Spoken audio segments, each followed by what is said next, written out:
Tem gente que frequenta a academia e tem hábito sedentário. Então tem gente que vai lá, faz 1 hora de exercício na academia todos os dias e ele é sedentário. Ele vai à esquina lá na panificadora, ele vai de carro, ele vai subir um andar, né? Ele, em vez de subir as escadas, ele vai de elevador. Então tem gente que tem hábito sedentário. E tem gente que é muito ativo e que não frequenta a academia, não faz a caminhadinha que a gente às vezes orienta o paciente a fazer. Então isso é muito verdadeiro. Inclusive, quando a gente vai discutir até a questão da banha de porco, né? Muita gente fala, fulano, ele come banha de porco e é muito saudável, mas vai avaliar o estilo de vida dessa pessoa que mora lá na fazenda e come banha de porco, porque às vezes é o que ele tem mais acesso. É o dia inteiro trabalhando.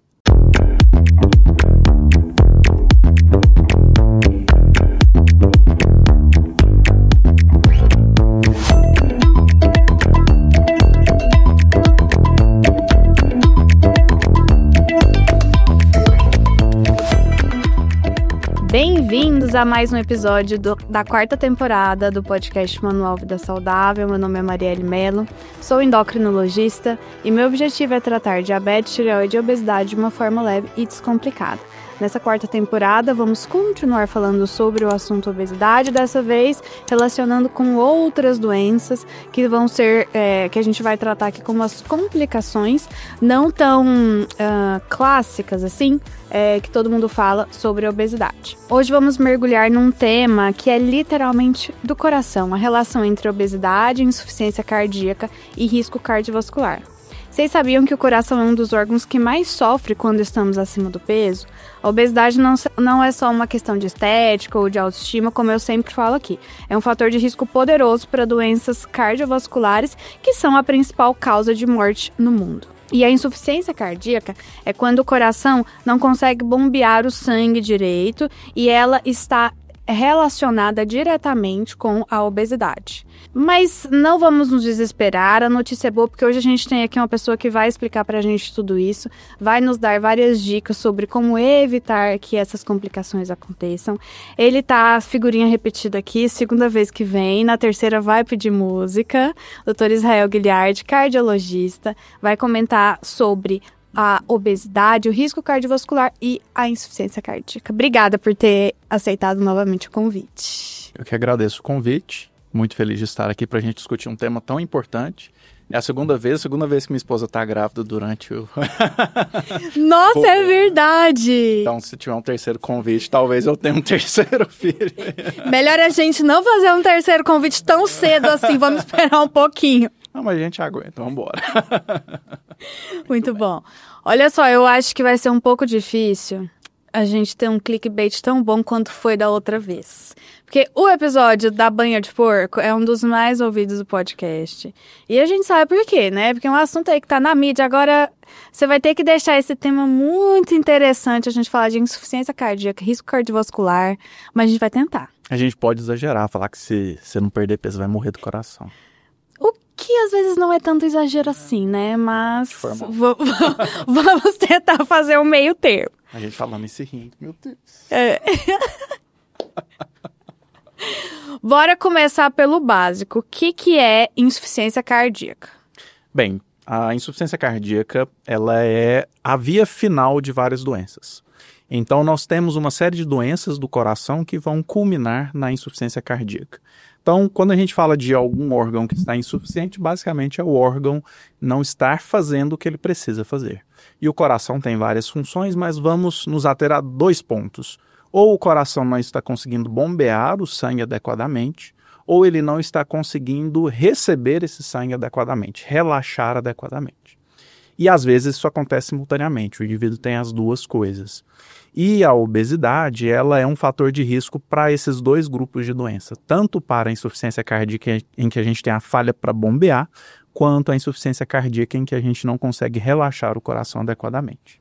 Tem muita gente que acha que quando o coração é grande, ele é forte, que aí ele bombeia bastante. E aí, qual que é o problema do coração ser muito grande? Eu costumo usar uma analogia para quem já viveu o ambiente de academia.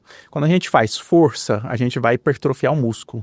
E o coração é a mesma coisa. E quando a gente fala isso, a pessoa fala, pô, legal. Oh, é bom, tá forte. É, o coração forte, só que ele não descansa. A gente faz o nosso treino e tem o descanso no dia seguinte, né? O coração, tem gente que descansa por mais de um dia, né? Descansa meses entre um treino e outro. Aí já não é tanto o sentido do descanso ali. Exatamente. E o coração, ele não tem esse momento para descansar, então essa hipertrofia do coração, ela não é interessante, porque o coração vai hipertrofiando para se adaptar ao trabalho excessivo, que geralmente, muito frequentemente, é a pressão alta, e aí ele não descansa, chega no momento que ele vai entrar em fadiga e ele vai dilatar. Então, coração grande, coração musculoso, coração de mãe dilatado, não é interessante. Não vale a pena. Não. E o que tem a ver isso com a obesidade? A pessoa que ela tem obesidade, o coração fica maior por conta do tamanho dela, né? Enche ali de gordura o coração, então além da barriga ficar grande, o coração também fica. Ou é porque ele precisa ser forte para bombear o sangue para um corpo maior? Qual que é a relação entre a insuficiência cardíaca e obesidade? Lembrando daquilo que eu falei, né, dos dois grupos. Primeiro que a gente tem que lembrar, o coração fraco para bombear, ele tem como principal causa o infarto. Principal no mundo inteiro, que a gente chama de cardiomiopatia isquêmica. E um dos fatores de risco para infarto é a obesidade. A obesidade que leva à hipertensão, leva ao diabetes, vai levar, consequentemente, em algum momento ao infarto, e isso vai fazer o coração ficar fraco. Agora, falando do coração que não consegue relaxar para receber o sangue adequadamente, de fato, o indivíduo que está acima do peso, ele vai ter uma demanda maior de trabalho do coração. E essa demanda acaba não sendo suprida, o coração não consegue trabalhar como ele precisa. Então, nós temos esses dois grupos, a obesidade acaba contribuindo com essas duas coisas. Pelos dois, entendi. Exatamente. Agora vamos para a nossa primeira dinâmica. Nossa. Roda a vinheta, temos vinheta? Provavelmente não, mas a gente pode criar uma vinheta. Verdadeiro ou falso? Bicha. Ó. Atenção. Pessoa... Mas é igual na UNB lá que uma... Não, não acerta não. Tem que acertar todas. Nossa. Eu abri o Google.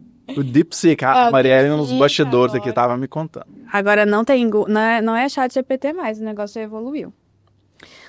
Pessoas com obesidade só desenvolvem insuficiência cardíaca se tiverem outros problemas de saúde, como diabetes ou hipertensão. Falso, né? Esse segundo... Tem que ser rápido ou posso explicar? Pode explicar. Isso aqui a gente já está criando regras agora. Pode explicar. Tá. Então, não precisa necessariamente ter hipertensão e diabetes. Inclusive, hoje a gente tem falado cada vez mais de uma doença diferente, a cardiomiopatia pela obesidade. Inclusive, provavelmente a gente deve tocar nesse assunto mais para frente. As medicações para obesidade, que hoje a gente tem usado e falado tanto na mídia, elas inclusive servem para tratar também a insuficiência cardíaca. Então, não necessariamente precisa ter outras doenças associadas, não. Entendi. E tem alguma relação entre onde essa gordura está depositada com a chance de fazer mal para o coração? Ou só de estar um IMC acima do normal, tanto faz? Já vai fazer mal para o coração de todo jeito? A gente sabe que o IMC, né, nunca foi uma medida única para a gente falar a respeito de obesidade e saúde. O indivíduo que é muito forte, tem muito músculo, ele pode ter um IMC alto e isso não ter nada a ver. O problema da gordura é principalmente a gordura que a gente fala visceral, né? Então, por isso que, inclusive, frequentemente a gente mede a circunferência abdominal para avaliar se esse paciente tem risco. Então, às vezes, o paciente, inclusive, tem um IMC normal, mas é o falso magro ou tem a barriguinha de chope, né? A gente mede a circunferência e vê que ela está maior do que o normal e isso tem relação isoladamente com maior risco de doença cardíaca e outras várias doenças, né? Então, não é só estar acima do peso. Essa gordura abdominal, ela faz mais diferença do que, por exemplo, a pessoa que tem uma gordura mais no quadril, nos braços. O risco é maior. Que o excesso de gordura ele é ruim de toda forma, né? Em qualquer lugar, mas essa gordura abdominal visceral, ela, comprovadamente, a gente tem estudos que fazem essa correlação com o maior risco de doenças cardiovasculares. Certo. E além do peso, vamos lá, uma pessoa que tem o peso normal, IMC normal, a circunferência abdominal tá lá ok, mesmo assim, ela tem um risco de ter alguma doença cardiovascular por maus hábitos de vida, tipo, dieta, sedentarismo? Com certeza, né? Os hábitos de vida, eles contribuem. Então, o paciente que tem obesidade, frequentemente, ele tem hábitos ruins. Então, uma coisa acaba contribuindo com a outra. Então, a pessoa que, às vezes, está no peso adequado, não tem essa gordura abdominal tão importante assim, às vezes até não chegou a ponto de desenvolver isso, os maus hábitos de vida por si só contribuem com doenças cardiovasculares. Então, o sedentarismo clássico, né? Sedentarismo, a gente sabe que é um grande problema. É mais importante o sedentarismo do que a alimentação inadequada, ou tem um que é melhor, um que é pior? É capcioso, né? Porque depende de quão inadequado é essa sua alimentação e de quão grave é seu sedentarismo, né? Vai em graus. Eu estava até... Recentemente um colega me mandou uma publicação, acho que é de 2022 ou 2020. Ele está estudando cuidado paliativo, ele me mandou isso, uma avaliação em relação à fragilidade do idoso, que a gente sabe que tem relação com o sedentarismo, né? O idoso mais sedentário, ele é mais frágil. A relação dessa fragilidade com a capacidade que o idoso tem de se recuperar caso ele tenha uma parada cardíaca. Então eles pegaram registros médicos e pacientes que tiveram parada cardiorrespiratória, pesquisaram no prontuário para ver o nível de atividade desses idosos. Os idosos que eram frágeis, que não conseguiam deambular sem apoio de uma muleta, um andador ou outra pessoa, a mortalidade, ou seja, né, teve uma parada cardíaca, quantos desses foram a óbito de fato naquela internação? 100%. Então, assim, é lógico que é mais um dado, mas a gente sabe, sedentarismo por si só é um grande problema. Tanto é que quando a gente recebe um paciente no hospital, na UTI, uma das coisas que a gente pergunta é: o que você faz da vida? Quão ativo você é? Porque o indivíduo que ele já é inativo em casa, a chance dele ter complicações, uma simples, entre aspas, internação, é muito maior. Então o sedentarismo é uma coisa terrível, né?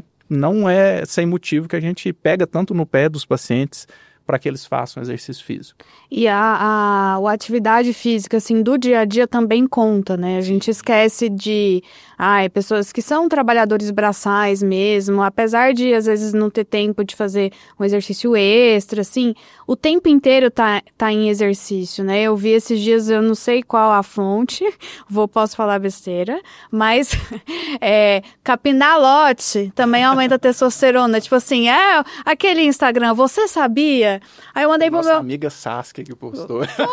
Foi, exato. Mandei pro meu pai. Por quê? O meu pai, gente, eu tenho muita dificuldade em fazer com que ele faça exercício. A gente tem, tipo, uma mini academia lá em Séries, dentro de casa, porque ele não gosta de sair, tem os aparelhos lá, mas assim, o exercício que ele faz regularmente é capinar o quintal, ele gosta de mexer com as plantas, e você vai olhar, a panturrilha dele é dura, de músculo, o braço é forte. A gente fica fazendo exercício. Maior que a gente faz. Exatamente. Então, assim, não é só academia, né? Parece que a gente é dono de rede de academia, né? Porque a gente indica tanto, mas não é. Hoje em dia, o trabalho da maioria das pessoas é ficar sentado. Então, vai depender de um exercício extra mesmo. Tem cupom de desconto para nossa rede de academia na descrição. Meu sonho. Não, de fato. E esses dias eu até postei no Instagram, ficaram bravos comigo. Tem gente que frequenta a academia e tem hábito sedentário. Então, tem gente que vai lá, faz 1 hora, tá? 1 hora de exercício na academia todos os dias e ele é sedentário. Ele vai à esquina lá na panificadora, ele vai de carro. Ele vai subir um andar, né? Ele, em vez de subir as escadas, ele vai de elevador. Então, tem gente que tem hábito sedentário. E tem gente que é muito ativo e que não frequenta a academia, não faz a caminhadinha que a gente, às vezes, orienta o paciente a fazer. Então, isso é muito verdadeiro. Inclusive, quando a gente vai discutir até a questão da banha de porco, né? Muita gente fala, fulano, ele come banha de porco e é muito saudável, mas vai avaliar o estilo de vida dessa pessoa que mora lá na fazenda e come banha de porco, porque às vezes é o que ele tem mais acesso. É o dia inteiro trabalhando, né? É o dia inteiro ativo. Então, isso ajuda muito. É o que faz mais diferença, na verdade. Exatamente. Agora, já que a gente começou falar de exercícios, vamos para mais um verdadeiro ou falso. Vamos lá. Exercícios de alta intensidade são proibidos para pessoas com obesidade porque sobrecarregam o coração. Misericórdia, muito errado. Muito falso? Muito falso. Esse é o falso forte, né? E, inclusive, quem tem problema cardíaco, já infartou, é cardiopata, coronariopata, pode fazer exercício. Eu vou falar um extremo aqui, né? Ser bem duro. Se você for um cardiologista que te falou que você tem doença cardíaca e por isso você não deve fazer exercício, a chance desse médico estar errado, desatualizado, é muito grande. É lógico que nós temos pouquíssimas condições que a gente realmente proíbe o indivíduo de fazer exercício.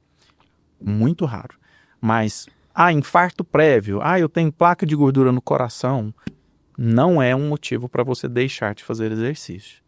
Então, vamos exercitar, gente. A gente gosta muito desse tema. A gente gosta muito desse tema, a gente bate na tecla, parece que a gente está amassando barro, mas é porque tem tanta desinformação também que as pessoas ouvem, né? Que é bom realmente bater numa tecla que tá certa. Sim. Pelo menos. Mas é muito frequente, não tem como a gente não falar disso, porque é muito do nosso dia a dia. Ontem mesmo eu recebi uma mensagem no WhatsApp de uma paciente minha, cuja mãe também é minha paciente. Ela filmou a mãe fazendo um exercício e falou: minha mãe pode fazer isso aqui porque ela tem problema cardíaco. Eu falei: não pode, ela deve. Por favor, faça. Exatamente. Tem meu avô, ele é bem idosinho já tá com uma certa demência. E aí minha mãe fica muito preocupada porque ele adora varrer a calçada. Ele adora cuidar das plantas, molhar as plantas. Às vezes ele faz algumas coisas de carpintaria, subir em árvore, subir no muro. Aí já vai ficando um pouco mais perigoso, né? Então a gente distanciou do chão. Aí, nos últimos tempos, a gente evita alturas. Sim. Mas o resto não dá pra proibir. Porque também vai numa questão psicológica, né? Se você não deixa a pessoa fazer nada, ela vai se sentindo cada vez mais incapaz. E daí o coração vai ficando também cada vez mais fraco, né? Sem estímulo para aguentar ali. Sim. E a questão, às vezes, do obeso com exercício, uma dificuldade que a gente pode ter é questões ortopédicas, né? São questões ortopédicas. E para isso você tem algumas coisas que você pode fazer. É lógico, você está acima do peso, está com uma artrose ali no quadril, no joelho. Talvez caminhar, correr não seja uma boa opção neste momento. Então, um exercício na água, bicicleta, né? Talvez seja uma opção. Mas sempre procure opções para se exercitar. Nunca não tem opções, né? A gente tem que achar um jeito que vá dar certo do seu corpo adaptar. Com certeza. E em relação à pessoa com obesidade, por que a gordura ela faz mal para o coração? A gordura em si? Então, a gente sabe que o indivíduo que está acima do peso, a obesidade é uma doença inflamatória, né? Essa inflamação, ela repercute também no coração. É todo o corpo, na verdade. E o coração entra nessa brincadeira. Então, ele tem uma maior demanda, como a gente já comentou no início, e tem um maior risco de outras doenças, né? Então, seria esse o problema. Independente do colesterol estar alto ou não? Sim, com certeza. Porque a gente sempre pensa muito, que a pessoa está com obesidade, mas faz os exames, tá tudo normal, glicose normal, colesterol normal, mesmo assim... Por isso que a gente falou a respeito, por exemplo, da circunferência abdominal. Você pode ir ao consultório da Marielle, ao meu consultório, estar lá com a sua glicemia normal, colesterol normal. O simples fato de você estar com adiposidade abdominal, né, aumento do volume abdominal, isso já tem relação com maior risco de doença cardiovascular. Tem estudo até que mostra que o indivíduo acima do peso, voltando no IMC, a cada que ele tem lá de IMC a mais, né, falando do número inteiro, ele aumenta o risco cardiovascular. Tem estudos que mostram em até 10% de Nossa, risco. É muito. É muita coisa. Então não é exame, esquece exame. A gente tem que lembrar que o indivíduo é que é o mais importante. O exame ele é complementar. E outra coisa, o exame ele vai se alterar quando a doença já está instalada. É muito ingênuo você querer esperar uma doença aparecer para você se cuidar, né? Então, eu estou acima do peso, mas está tudo bem. Não está tudo bem. A obesidade, ela é doença. A gente não está aqui falando de questões estéticas, a gente não está sendo gordofóbico. É doença. E é doença crônica que tem que ter um tratamento contínuo E você não pode abandonar seu tratamento também, né? Você vive muito isso. Com certeza. O paciente vai ao endocrinologista, às vezes recebe a prescrição de uma medicação e some. Passa 2, 3, 4 anos. Aí aquela velha história, tá usando a canetinha, para e ganha peso de novo. Ai, a canetinha... O problema é da caneta. Não é porque você abandonou o tratamento de uma doença crônica. Se você está tomando antihipertensivo e para o remédio da pressão, adivinha, sua pressão vai subir. Porque tem outras coisas envolvidas, né? Não adianta o remédio. Eu sempre falo, se você usar uma canetinha para emagrecer, você vai ficar com um apetite menor, o metabolismo, né? Ali, o metabolismo da glicose vai melhorar. Mas essa canetinha não vai colocar salada no seu prato, não vai fazer você ir para academia. São muitos outros fatores que são extra medicação, além da medicação. Então, não é só isso. Porque assim, você compra canetinha sem receita. Para que você vai pagar consulta com um médico para te acompanhar? Então, é muito mais complexo. É, como se fosse um milagre. E aí, vamos para o nosso último verdadeiro ou falso, que tem tudo a ver com isso, que é: não adianta perder pouco peso. O que faz diferença mesmo para o coração é chegar a um peso normal, um IMC normal, peso normal para altura. Não, isso é falso também, né? Foi fácil, você só colocou falso. Foi, né? Falso, Foi todos falsos. Não, toda perda ponderal ela é importante. E arrisco dizer, até não perder peso é importante se você estiver fazendo o que precisa ser feito para perder peso. Então, às vezes o paciente se frustra porque ele começa o tratamento e não perde tanto peso quanto ele gostaria. Mas ele está comendo melhor, ele está se exercitando. Se você já está fazendo isso, você pode ter perdido 1, 2 quilos em 6 meses. Tudo bem, você vai falar, não, eu falhei no tratamento da obesidade, falhou na perda de peso, tá, tudo bem. Mas você está com melhores hábitos que vão te trazer mais saúde, independente do seu peso. Então, perdeu 0, perdeu 1, perdeu 10, perdeu 20, se você mudou os seus hábitos, excelente. É lógico que se você mudar os seus hábitos e adquirir melhores hábitos de fato, a perda ponderal vai ser proporcional a isso. Com certeza. E o contrário também é verdadeiro. Eu tenho visto cada vez mais pessoas que estão usando esses remédios assim, que são bem potentes, sem acompanhamento, sem fazer exercício, sem melhorar hábitos de vida nenhum. Aí você vai ver a composição corporal, o percentual de gordura está até maior do que estava no início. A gordura visceral... Ok, o remédio também ajuda a diminuir gordura visceral, mas proporcionalmente não abaixa tanto quanto uma pessoa que perdeu até menos peso, mas que mudou todos os hábitos de vida. E não tem nada que seja comparado ao benefício de um exercício físico, por exemplo. Então, tem estudos de pessoas com obesidade sedentárias e ativas, com o mesmo peso, com o mesmo IMC, e as ativas têm uma chance, um risco cardiovascular menor. Excelente, muito bom. Então, vamos lá, mudar tudo, não só emagrecer. E inclusive, as medicações, né, muitas vezes levam a desnutrição. Nutrição faz perder peso, tá? E não é saudável. Perde músculo, né? Exatamente. Então, tem gente que para de comer, não se exercita, e aí, na ladeira. Não adianta. E é muito frequente, né? Porque se a gente pegar um universo de pessoas aí que está querendo perder peso, a grande maioria acha muito fácil usar a medicação e acaba falhando na academia, por exemplo. Então, é muito frequente. Com a bioimpedância, por exemplo, a gente vê o declínio da massa muscular, principalmente no indivíduo que está usando sem o adequado acompanhamento. Não dá para você começar tratamento para perda de peso e voltar uma vez ao ano no médico. Impossível. Não dá. Impossível. Não funciona. A não ser que você tenha um extremo conhecimento, né? Você frequenta lá o DeepSeek e aprende com ele e coloca tudo em prática. Mas não recomendo. Não recomendo, mesmo assim não é garantido. Não.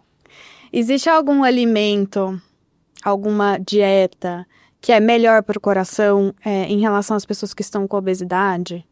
A gente tem, falando de saúde cardiovascular, dieta do Mediterrâneo, né? São vários fatores, é interessante que você procure uma nutricionista para te orientar melhor a respeito de consumo de frutos do mar, aumentar o consumo de verdura, fruta, a sua fonte de gordura vai ser fontes boas, como por exemplo das castanhas, etc. Então é interessante que você procure um nutricionista e não faça isso por conta própria. Mas de fato a gente tem relação dessa dieta com melhores desfechos cardiovasculares. Tem também a dieta DASH, né, que é a abordagem dietética para parar, né, stop hypertension, né, para diminuir a hipertensão, que também ajuda no controle da pressão, mas seria a dieta do Mediterrâneo a melhor ideia. E aí não tem nada de milagroso, de jejum intermitente, aeróbico em jejum, não entra nessa não, gente. Tirar carboidrato. Exatamente. Aquela dieta que foi orientada pelo blogueiro lá de 1 milhão de seguidores, não é porque ele tem 1 milhão de seguidores que ele tá certo. E olha só, eu fiquei tão triste que ontem uma paciente me falou assim, meu marido, eu tô meio que seguindo a dieta do meu marido, porque ele tem um amigo que tá fazendo a dieta do Mediterrâneo. Eu falei, nossa, que legal, muito bom. Aí ela, pois é, nada de carboidrato, bacon, carne vermelha e Mediterrâneo, poucas frutas do blogueiro, né? Exato. Aí eu falei, tá tudo errado. Por que você tá fazendo isso? De onde que ele tirou que isso é? Eu falei, nossa, eu fiquei feliz por muito pouco tempo. Nossa. Porque a primeira coisa era sem carboidrato. E meio que o maior, proporcionalmente, né, de macronutrientes, o que a dieta do Mediterrâneo mais tem é carboidrato. Sim. São carboidratos integrais, de frutas, grãos integrais e vegetais. Mas é carboidrato. Sim. Não tem carne vermelha na dieta do Mediterrâneo. As pessoas acham que, como a informação está fácil na internet, que toda informação é verdadeira, né?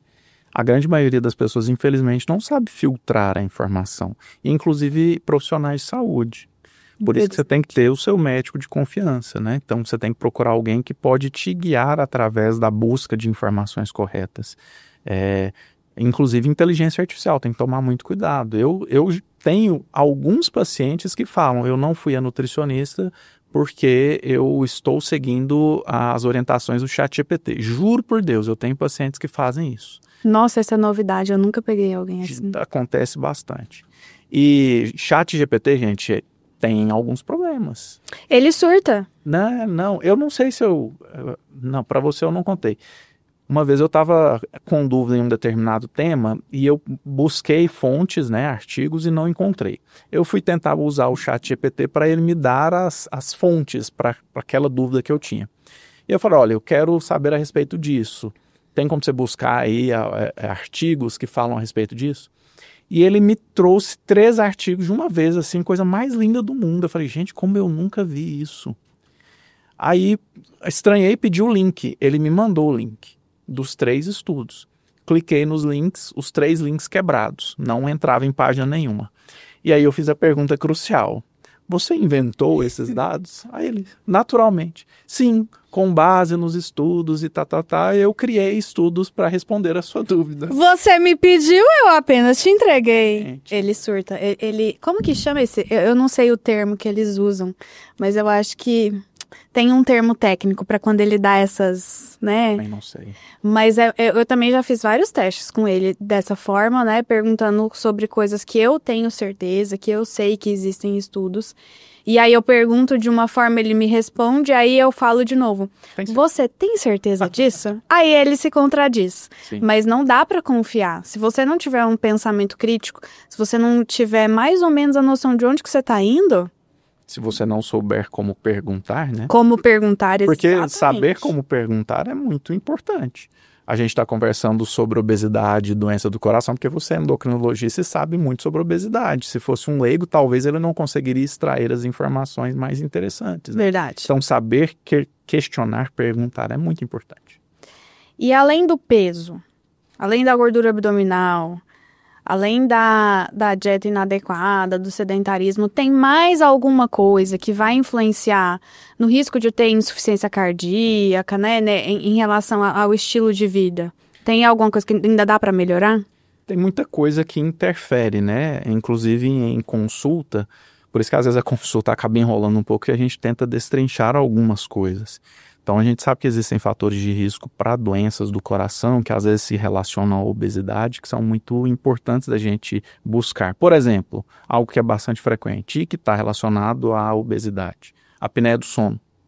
Então é muito frequente no indivíduo obeso a ocorrência de episódios de apneia do sono. O indivíduo dorme mal, ele não oxigena adequadamente o sangue e isso contribui com doença cardíaca. Então, aumenta o risco de infarto, aumenta o risco de AVC, aumenta o risco de arritmia. Então, um exemplo é esse.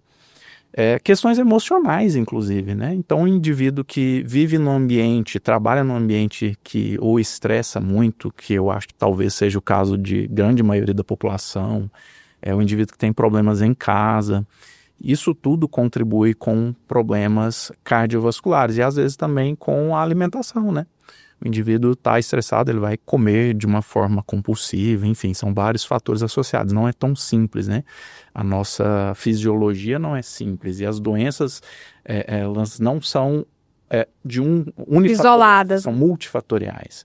A gente tem a tendência de querer atribuir as causas das doenças a uma coisa só, mas não é bem assim. Né? A gente sempre desconfia quando tem mais de uma causa. É igual a história assim, vamos supor, seu marido chegou meia hora mais tarde em casa. Se você perguntar para ele o que aconteceu, ele fala, não, furou o pneu, peguei um alagamento, encontrei alguém e eu fiquei conversando por 15 minutos. Você vai, mentira. Se fosse uma coisa só... Eu ia acreditar. Tá ótimo. Então, assim, a gente tem esse costume. Então, a gente tem que pensar que a nossa saúde, ela envolve vários pontos.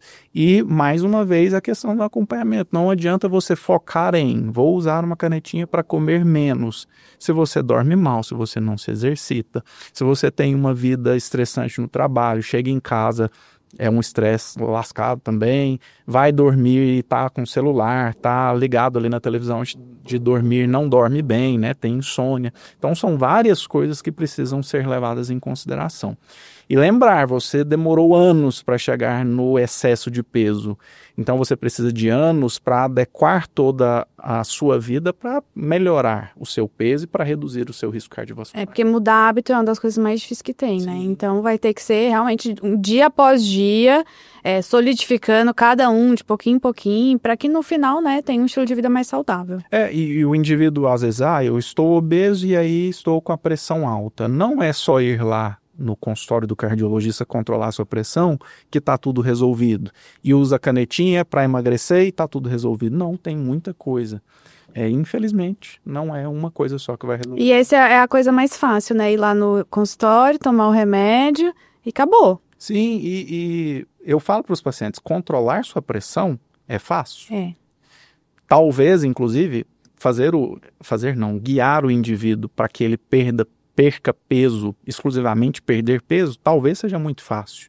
Mas perder de forma saudável é mais difícil. Eu tenho paciente com diabetes que às vezes, né, não faz muito que a gente indica em relação à dieta, atividade física, e aí a glicada vem alta, né, e eu falo assim, olha, eu tenho mais ou menos umas 8 opções medicamentosas para o seu diabetes. Então, não importa, se você chegar aqui com a glicada alta, eu vou fazer a minha parte e vou te dar um remédio a mais. Eu vou te dar um remédio a mais, você vai ficar com a mão cheia de comprimidos se você não fizer as outras coisas. Então, assim, hoje em dia a indústria farmacêutica, né, ainda bem, a gente tem várias opções medicamentosas. Para pressão também você deve ter, assim, inúmeras opções. Que se a pessoa chega lá toda vez com a pressão alta, você vai ficar de braço cruzado e não fazer nada? Não. A gente vai, né, intensificar o tratamento. Mas só dá certo mesmo quando a pessoa se empenha nas medidas não medicamentosas. Sim, o medicamento ele ajuda, né? Então, reduzir pressão com remédio é extremamente fácil. Só que não é cômodo você que chega, sei lá, tem 30 anos e estou usando 3 tipos de medicamentos para hipertensão, para pressão alta. Então, precisa tentar trabalhar essas outras coisas. Saúde, como os pacientes mesmo insistem, é tomar pouco remédio, né? Todo mundo é contra a Big Pharma. Meu Deus, a indústria farmacêutica paga o médico. Gente, eu ganho caneta de indústria farmacêutica. Olha que legal. Ou e as amostras que você dá para os pacientes. Eu não uso a amostra grátis de remédio para pressão, gente. Pelo amor de Deus. Foi-se a época. A minha tá baixa, mas eu esqueço de tomar a amostra grátis que eu ganho. Então não resolve. Então, gente, a indústria farmacêutica pode pagar para outras pessoas, sei lá, mas para mim não paga nada. E eu não queria que você usasse remédio. Mas se você não fizer o que precisa ser feito, talvez a gente vá realmente precisar aumentar seus medicamentos. Sim. E álcool tem dose segura para o coração? Não, gente. Tem. Aquele cálice de vinho todos os dias à noite? Vamos reduzir para não tem, não toma. Porque, gente, ninguém segue essas recomendações, né? Um cálice de vinho. Primeiro que o pessoal vai tomar aqueles vinhos de mesa, que é o puro açúcar. Não, mas aquilo lá não é vinho. É suco de uva com álcool, né? Sim. Vocês não vão seguir, gente, não adianta. É um cálice. Se você faz questão de beber todos os dias, você não vai se contentar com a dose segura, né? E por mais que a gente fale, tal coisa, tal dose é segura para o coração, ela tem algumas outras consequências negativas para outros órgãos. Então, álcool, por exemplo, tem dose segura para o coração? Tem. Qual é? Não vou falar também. Mas o que acontece? Você toma e isso vai atrapalhar na sua perda de peso. Então, para que você vai tomar, criatura? Você está viciado no negócio, vai tratar, vai procurar terapia.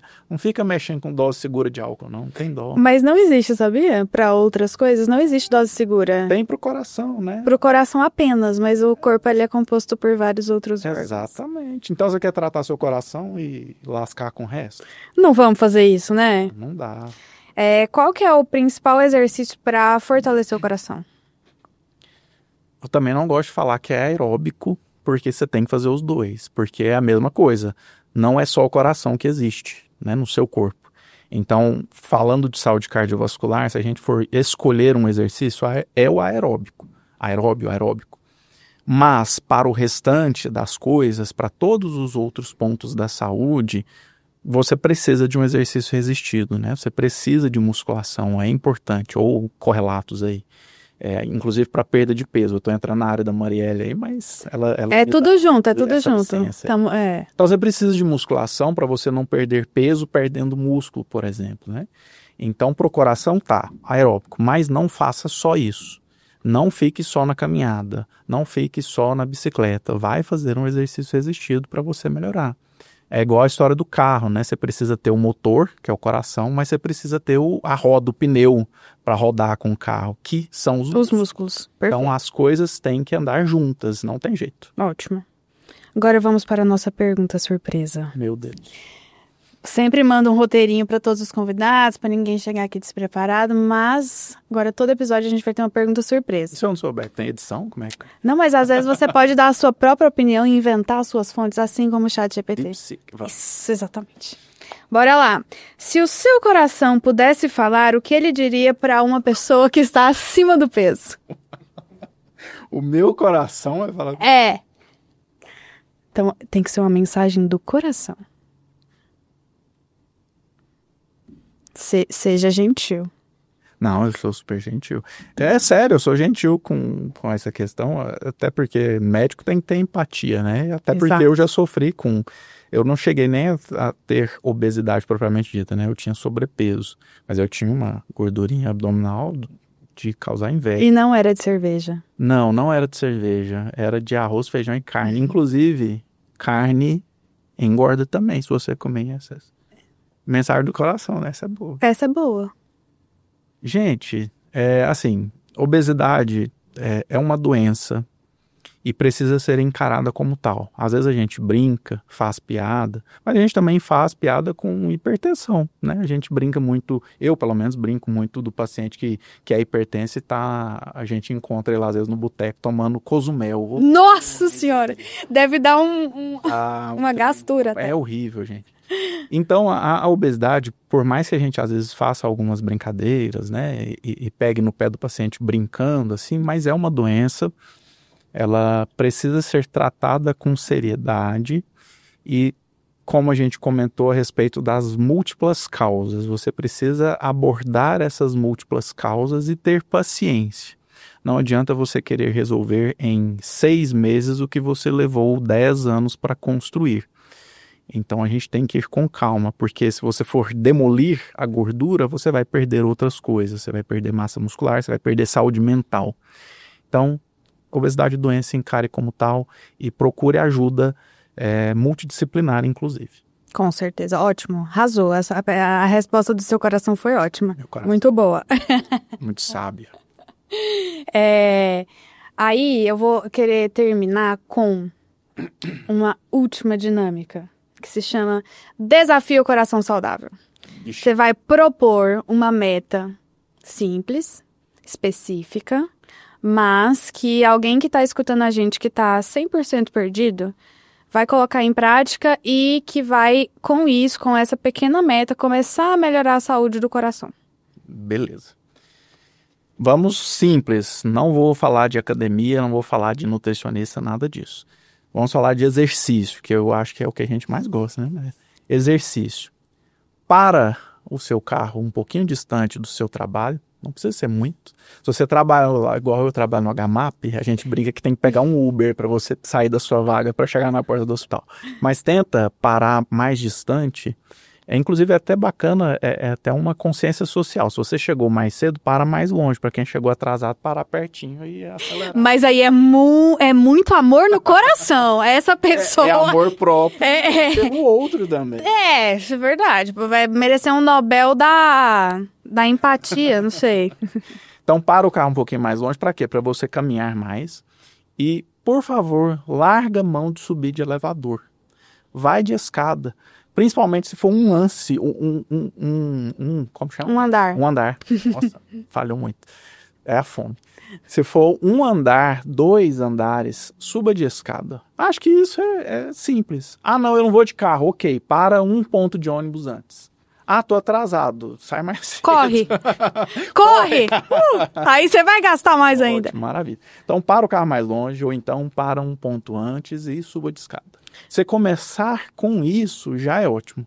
Porque se você começa com esse pequeno passo, para você dar o próximo é mais fácil, né? Nossa, muito legal. Muito legal. Porque daí é aquele sedentarismo que é a pessoa que realmente para dentro do trabalho, né? Não anda um metro, assim, já vai melhorar muito. E não sei se você conhece o conceito de exercise snack, que você faz pequenas doses de exercício durante o dia, principalmente para pessoa que não tem muito tempo, mas isso já melhora o risco cardiovascular, né? Então, você está sentada, seu trabalho é sentado por 8 horas.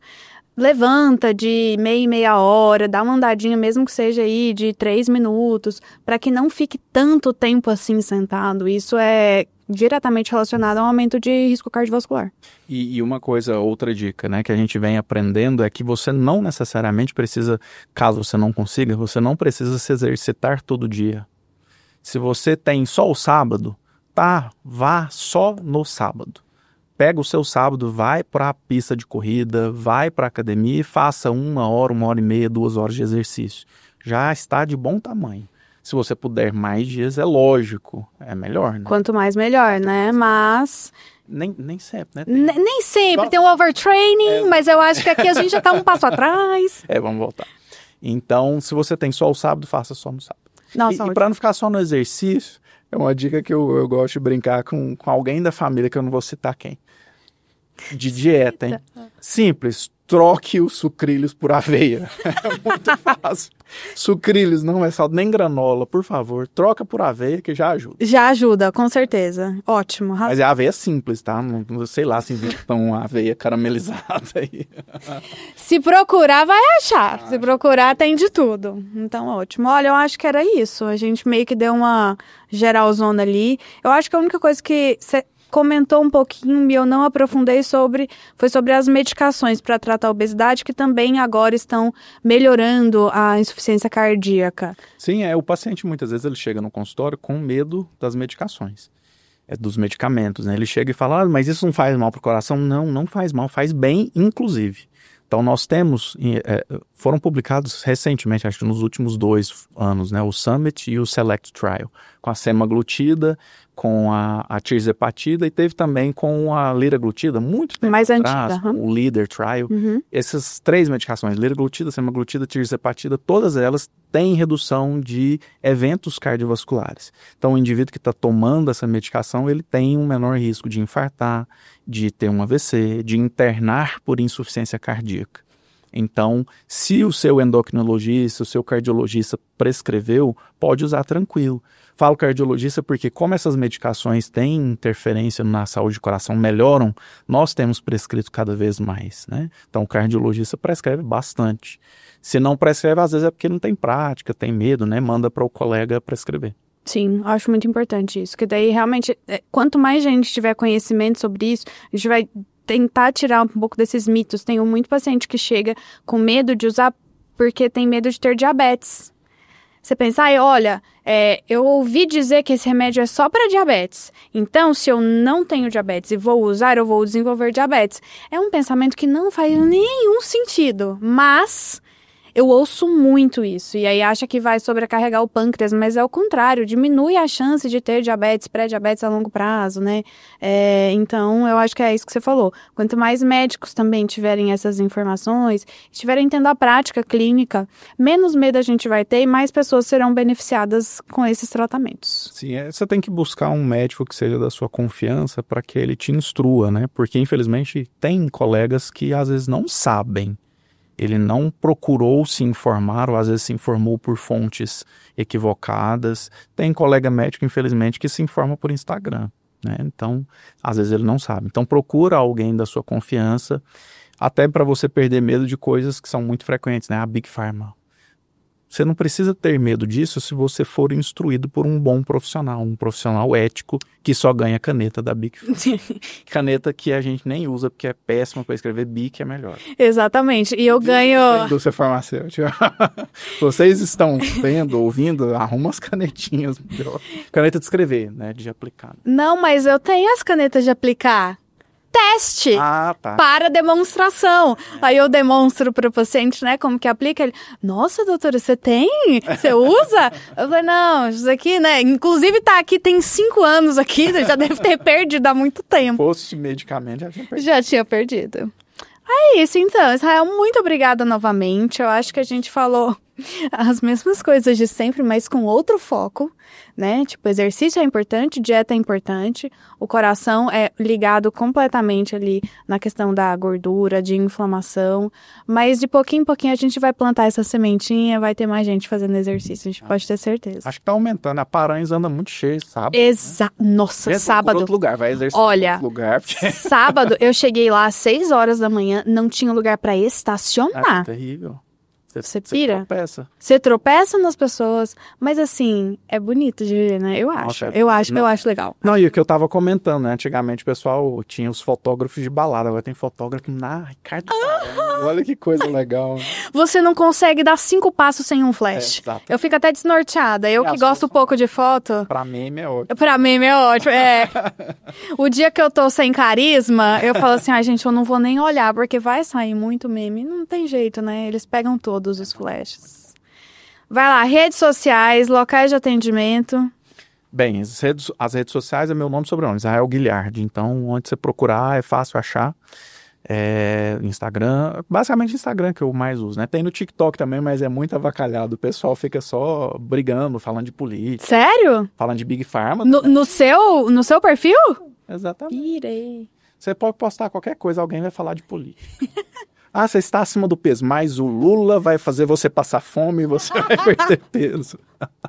Então, sempre tem. Muito bom, muito bom. E da outra vez, você vai pedir dica cultural hoje? Vamos lá, dica cultural. Estamos criando agora essa dinâmica. Da outra vez teve, eu não pensei na hora, mas falando dessa questão de informação, é um livro de um autor que as pessoas têm criticado um pouco, mas é só você ter filtro, gente, como tudo na vida.